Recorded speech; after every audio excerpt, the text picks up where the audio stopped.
Welcome back to the Questing Bard, everyone.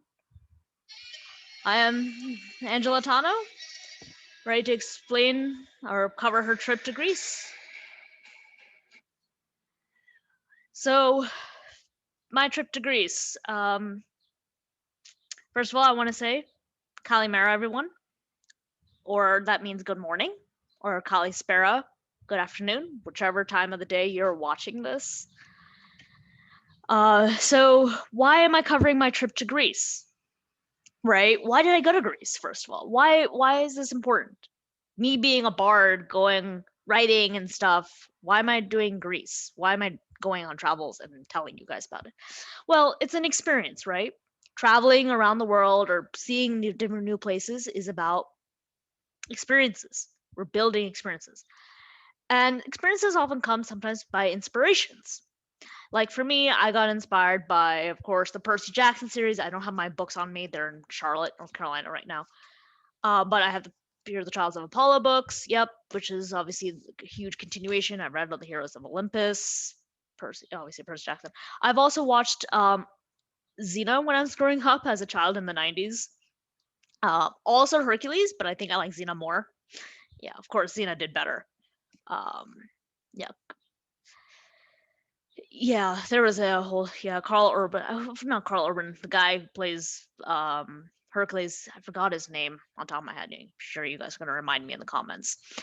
Yeah, he was a bit of a jerk, right? He was not a good sportsmanship about like, hey, Xena did better than my show, kind of thing. So, but anyways, those were my inspirations of my trip to Greece.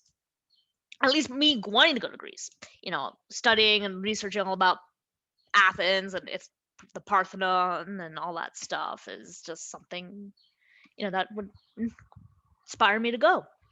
So hence this is my trip to Greece, a bard's trip. And I will be showing you all of that in a moment.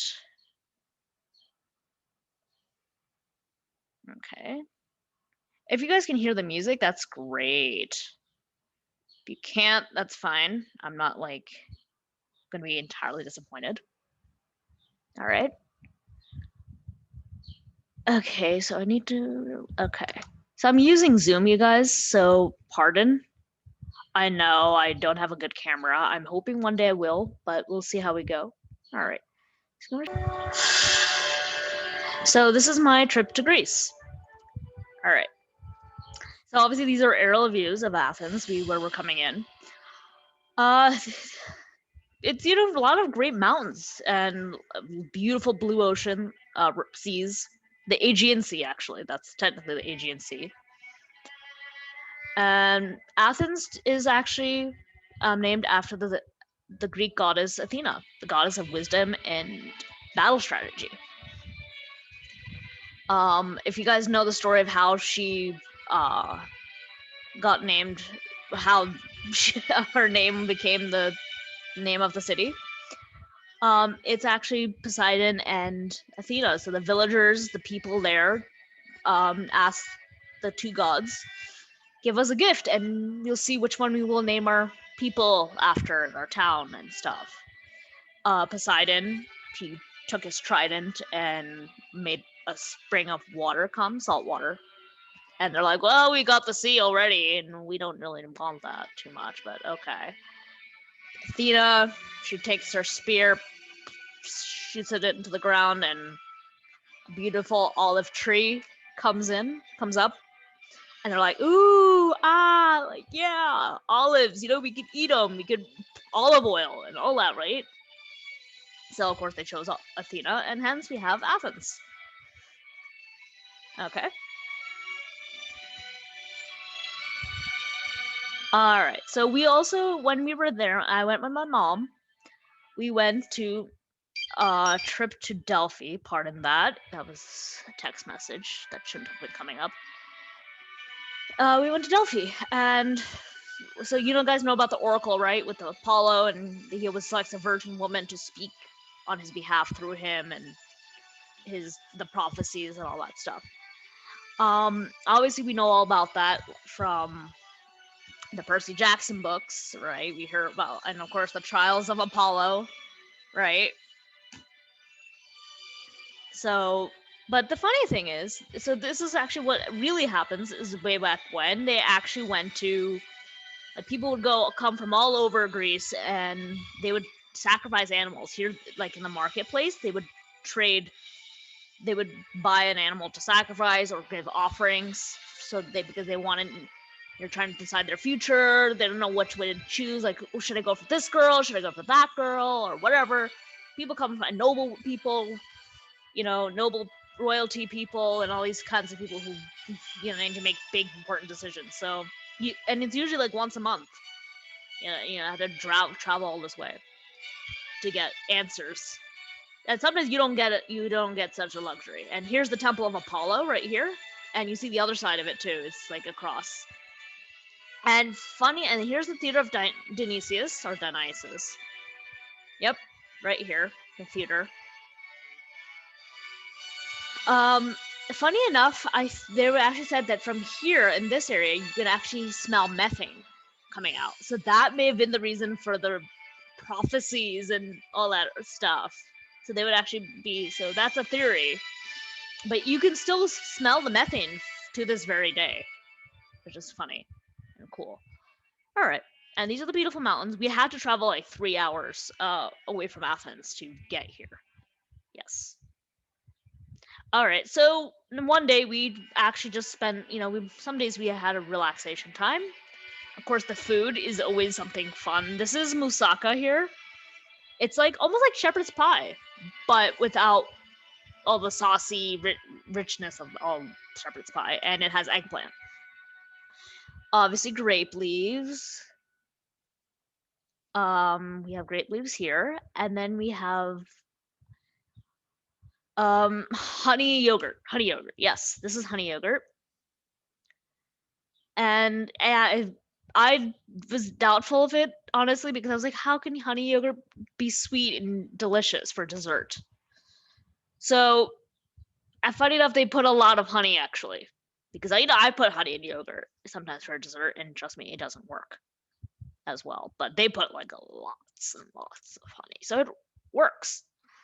And this is funny enough, baklava with ice cream. They put chocolate. I think vanilla would have been better, but let me tell you, it was delicious. I could taste all the spices like cinnamon, clove, and all that good stuff. Almost all the food was good, except that touristy place called Plaka. It's like a shopping area, little nice place near the Acropolis. That I had an ice cream there. It was just too American, like sweet. Don't get me wrong, it was good, like, but it wasn't like it was not good in terms of Greek standard. It was like a little bit definitely below that. But everything, I can even like the cocoa beans, I can taste in the ice cream and everything. Like everything was just phenomenal food. Okay. So here one day we finally went to the Acropolis, where the Parthenon is, which is the temple of Athena. Yes, you can see a crane in there. They're constantly restoring it. So that's kind of what they're doing, and you can see here in the distance there, and yes, that's me. I usually don't like to take that many pictures of myself on these trips.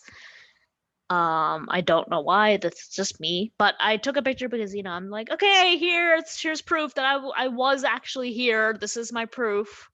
I was there, so these are all my pictures. Yes.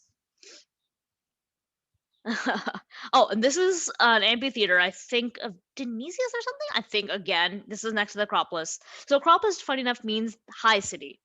Polis means city. Crop, something like that, means high. So funny enough, Athens. So the Parthenon is the highest point in the entire city. And that's why there's actually a policy that they cannot have skyscrapers in Athens. There are no skyscrapers, as you can tell, because they want the Parthenon to be the focal point, and so you can see it no matter where you are in almost anywhere you are in Athens.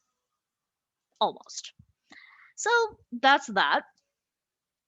And yeah, there's a lot of olive trees, as you can see. These are all olive trees here. So this is the only place in Athens that it actually grows, and they keep it here because hence it's not polluted. It's not a polluted area, and it's away from the major city areas. Fun.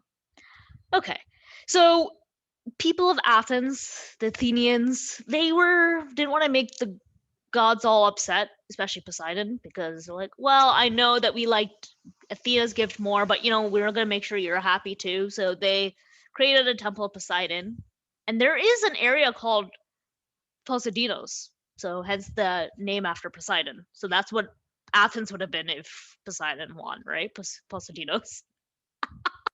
Poseidonos. I think Athens sounds a little better, and it's easier to pronounce. Yeah. If you don't know Greek or don't know the pronunciation, yeah. If you're coming from somewhere that's not a natively English speaking country, I think it would be a little harder.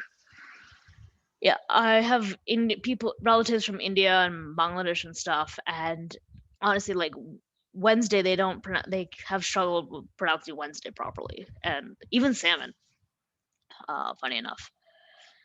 Okay, so this is the Temple of Poseidon. This is like a little bit of a 45-minute drive, not too far. It's a little bit out of the way. It's like a good day trip place. It's a nice place just to get out of town, just have a little vacation. A lot of people are swimming and doing. We didn't swim.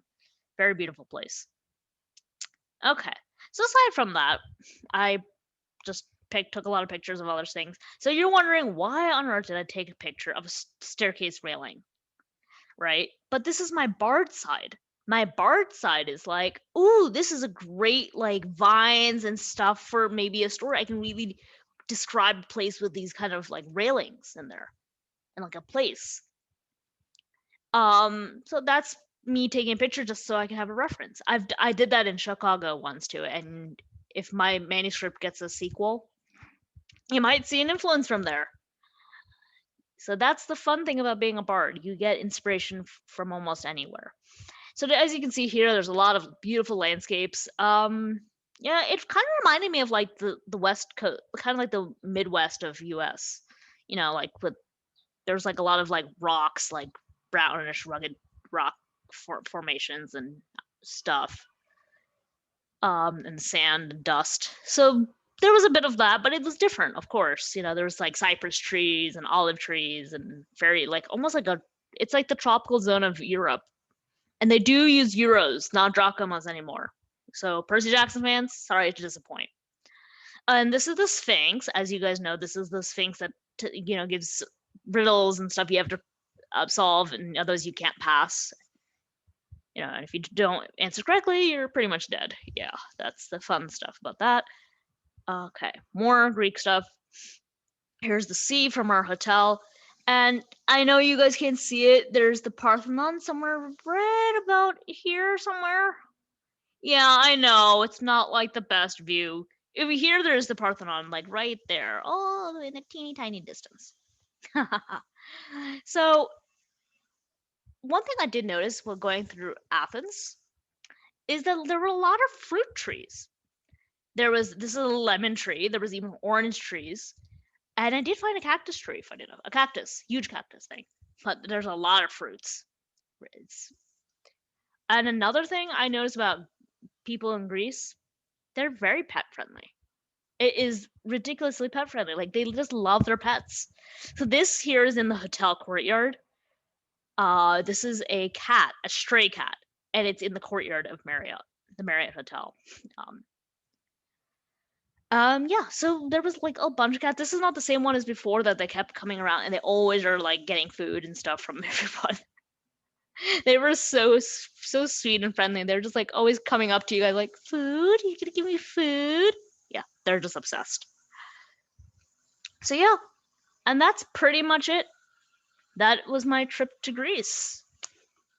And I hope you guys enjoyed that. I'm posting this again on Wednesdays now, so I think Wednesdays is better because I can work on it on Tuesday, do the editing, and so it'll be just a Wednesday post. Okay, so Wednesdays for special stuff, Sunday's gonna be my regular, and I'll see you guys then. So like, share, and subscribe, and hit that notification bell for more future videos like this. See ya.